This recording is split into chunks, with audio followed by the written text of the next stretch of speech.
The organizing principles of polyvagal theory. This is written and published in Unite, UNYTE.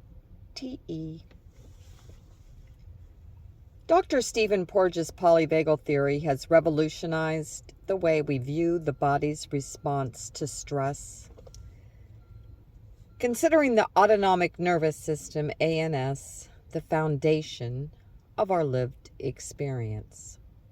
Originally, we viewed the body's reaction to stress as binary. We're either in a sympathetic or a parasympathetic state. Polyvagal theory, however, shows that there are multiple and blended states of arousal in response to real or perceived stress. In simpler terms, polyvagal theory helps us understand how we engage in and interact with the world. Principle 1, hierarchy. The polyvagal principle of hierarchy, envisioned as the autonomic ladder by Deb Dana in 2018, explains the different physiological states that the vagus nerve can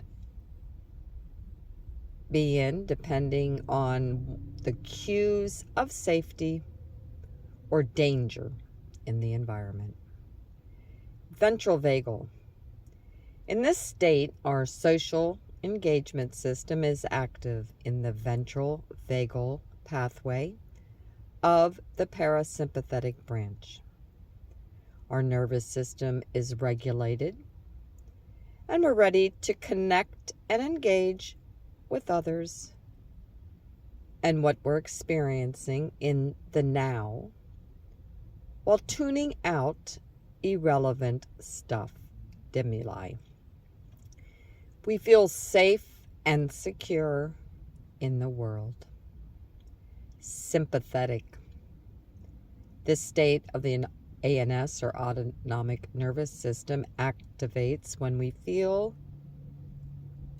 a sense of unease or when our neuroception triggers a sense of danger.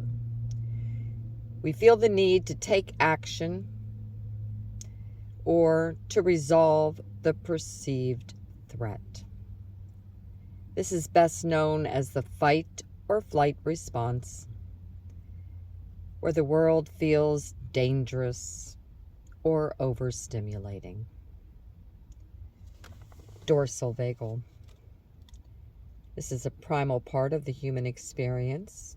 The dorsal vagal pathway is the path of last resort, a place of immobilization when the sympathetic response is insufficient in protecting us or alleviating the perceived threat.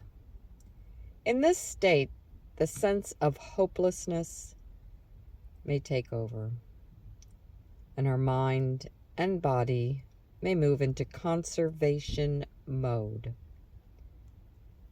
We'll feel disconnected from ourselves and from the world. It is also possible to rapidly shift between states and to experience a blend of the states as you go about your day. Principle number 2, neuroception. Neurocircuits are a group of neurons interconnected by synapses.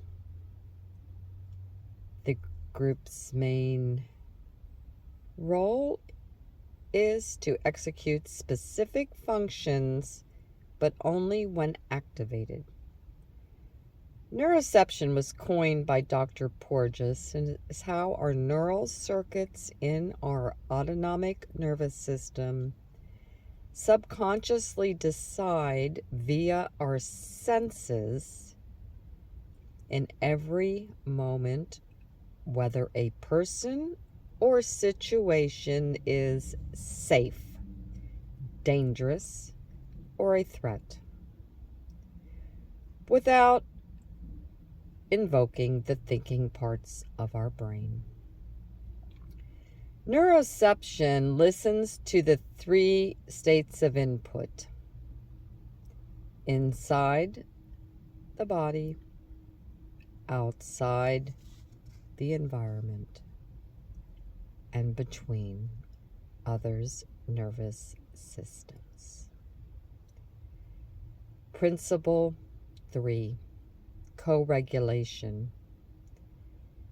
As humans, we long to be connected to others. It's a biological imperative that we are born with, that develops and lasts throughout a lifetime. This third principle decides how our nervous system looks for and needs others with whom we feel safe enough to connect with, when we create supportive and protective relationships. Polyvagal theory offers a framework for working with our nervous system to prepare for and help us develop these safe connections with other people. And this is, in turn, helps us create a stronger, profound foundation for self-regulation and health. Co-regulation begins with the shared experience between a developing baby and its mother. Before birth, the baby hears its mother's voice, which becomes a sound of safety. As an infant, it pairs that voice with the parent's smiling face, and later as a toddler can look to them to find regulation after falling down, for example. Conversely, a lack of emotionally safe and nurturing relationship in children's makes children less likely to be happy, healthy, independent, and resilient adults.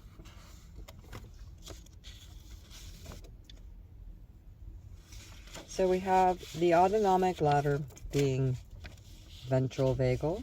This is our neuroception of safety, social, engaged, and connected. The sympathetic, this is the neuroception of danger, mobilized, action-taking, fight and flight. And the dorsal vagal. This is the neuroception of life threat, immobilized, shut down, and collapse.